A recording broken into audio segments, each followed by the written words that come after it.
We'll begin this hour with a viral video making the rounds on social media that shows Togolese security personnel maltreating Nigerian citizens.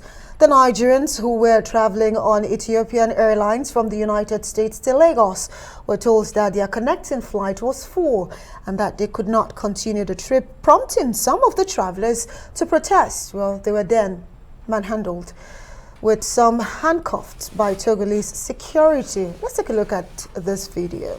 Leave him alone.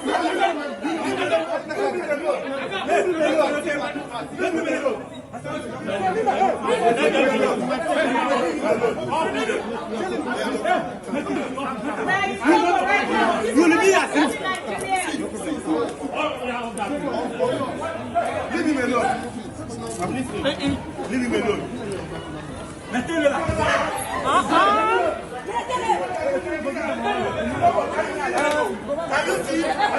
Can you see them?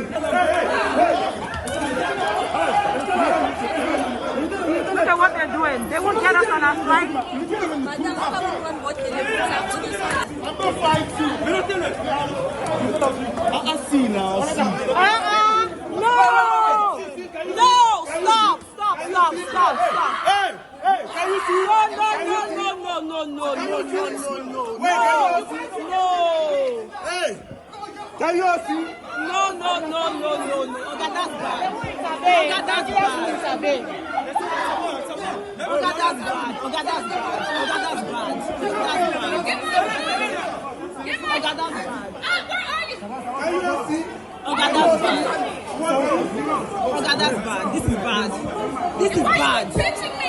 This is bad.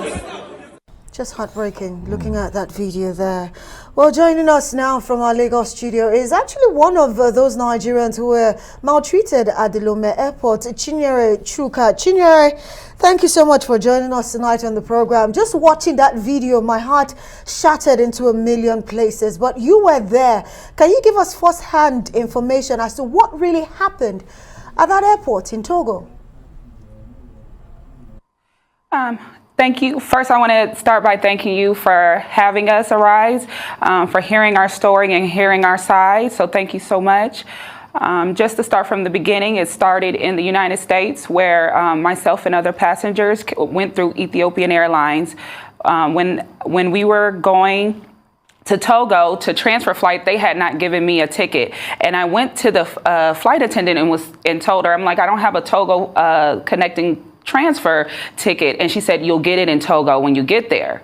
So we get to Togo. Then when I get to the counter, they say, no, you don't have a ticket, that you would have to go tomorrow. And so myself and several other passengers as we're going to Lagos, we didn't have a ticket as well. So we went to the Ethiopian Airlines and asked to speak with someone in authority, a supervisor or a manager, but there was a lack of communication. No one had called it a supervisor or a manager, and so which made us grow more frustrated.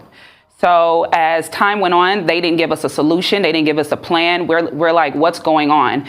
Come to find out that the previous day that they didn't let other passengers on, that they had given those passengers our flight.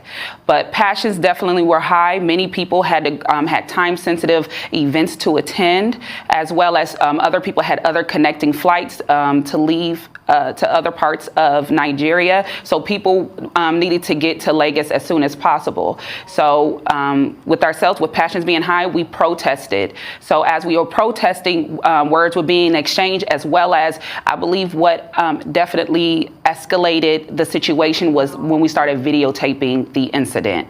So when we started videotaping the incident, definitely the Togo police got aggressive as well. And so the first guy got arrested. It was like 5, 6 of them, and they brutally threw him to the floor, and they handcuffed and they arrested him. They handcuffed and they arrested him. So then after that, they handcuffed and arrested the second passenger. They handcuffed and arrested the second passenger, and then after that, they came for me. But before they came, there was a Togolese woman, police officer, that told them, "You're next." She told me, "I'm next." She said, "You're next." So while I'm there videotaping, the police officers, 5, 6 of them come and they bum rush me, and they threw me to the floor. They sweep my leg and they throw me onto the floor. As they throw me to my floor, my wig comes off, my phone is dropped. So I'm screaming out to my friend to come and collect my things. And as they were handcuffing me, they started handcuffing me too tight. And I'm telling them, I'm like, the handcuffs are too tight. But also while they had thrown me to the floor, the woman, the Togolese police woman, she started pinching my butt. And I'm like, why? And in the video, you can hear me saying, "Why are you pinching me? Why are you pinching me?" And it was, out of spite. And so they ended up, remember I told you that my friend picked up my wig and as well as my phone. So a man ends up coming and grabbing the phone out of her hand, my phone, as well as my wig, and then they come and throw the wig in my face while I'm sitting down on the floor, handcuffed with my arms behind my back. So as I'm sitting there also too, so things kind of calmed down and we're all sitting there. And also a fourth guy gets arrested because he's videotaping us sitting down, the aftermath. They come and start and handcuff him as well and aggressively remove his phone as well. So as we're sitting down on the floor, my hands behind my back, one of the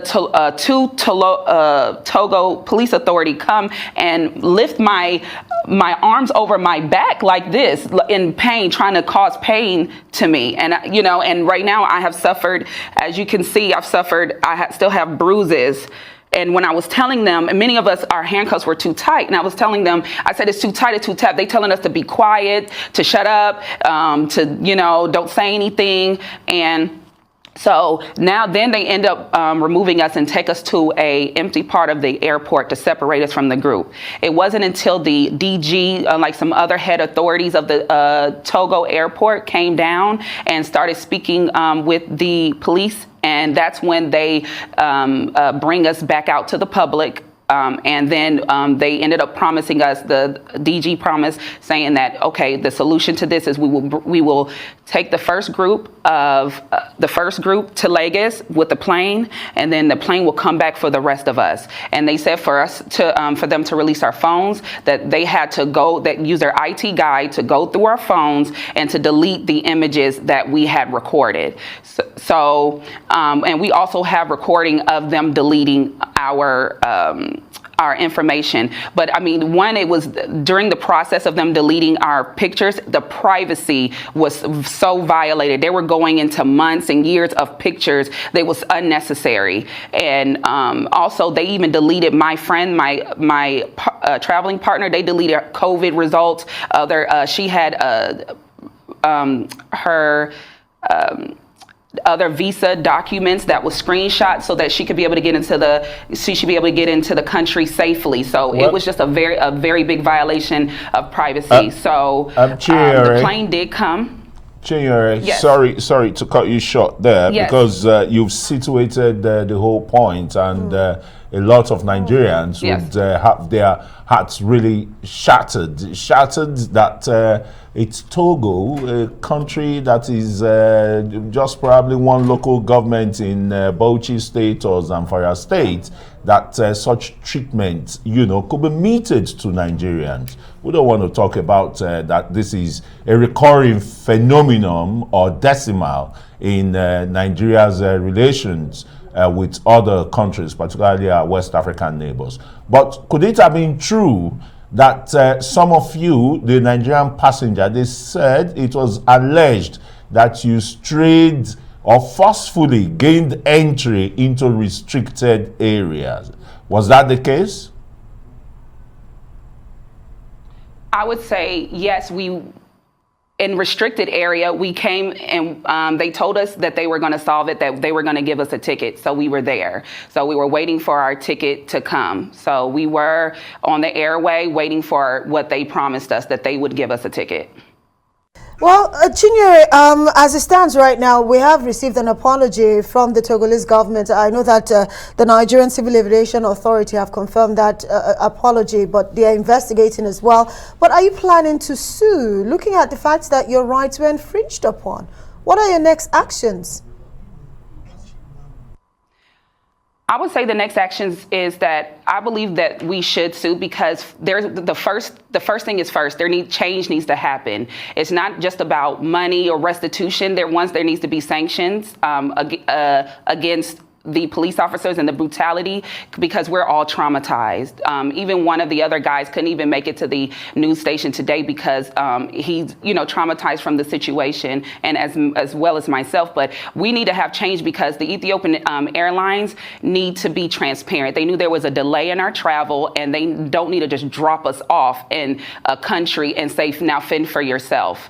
That's really more, the suing is really more for change for better treatment and better customer service, instead of customers being treated like criminals. Absolutely. Chinyere Chukka, one of the Nigerians maltreated at the Lome Airport in Togo. Okay, and from Lome, the capital of Togo, we are now joined by Nigeria's ambassador there, Mr. Ambassador Debo Adeshino. Thanks for staying up on Newsnight with us. What's been the response of the Nigerian embassy in Togo to the kind of brutality that we saw there by Togolese police force authorities? Good evening, everybody. Thank you very much for having me on the show. And first and foremost, my heart goes out to our compatriots who are victims of that manhandling by the Togolese security officers. Well, the Minister of External Affairs, of Foreign Affairs of Nigeria, Mr. Geoffrey Kusi K. Onyama, the Minister of State, the Permanent Secretary, everybody was up on this case throughout Saturday. And I personally went to the airport when the news got to me. First, from ordinary Togolese and Nigerians, and of course from the minister himself, to find out what actually happened. But there are all kinds of stories which we are still investigating.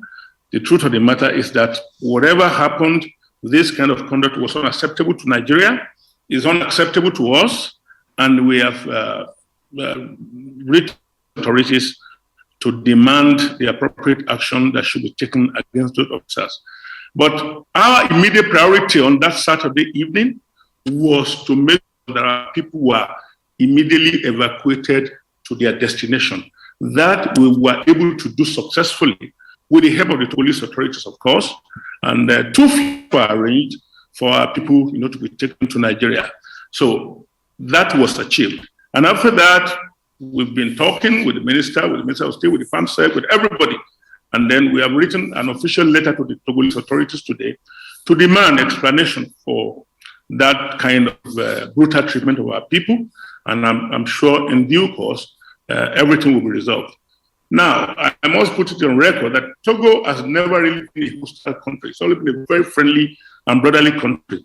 And we expect that this will continue even after this case, and justice will be given, to those who are manhandled.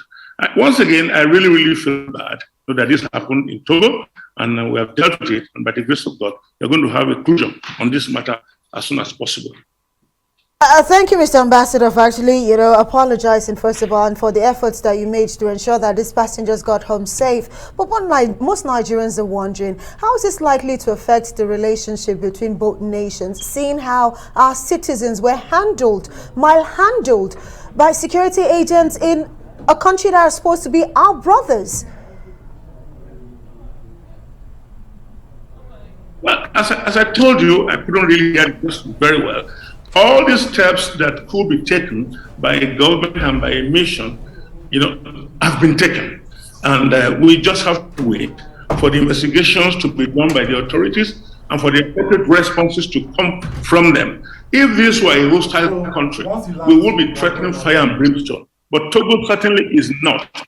And we want to give them a benefit of the doubt. Our people didn't deserve what they got. And we still believe that justice will be done, and those who did this will be brought to book or cautioned by the appropriate authorities. All right, Your Excellency, Ambassador Debo Adeshina, the ambassador to the Togo Republic, thanks so very much for giving us more insight into what the Foreign Affairs Ministry is doing and the letter, protest letter you've written to the Togolese authorities. That was Debo Adeshina there.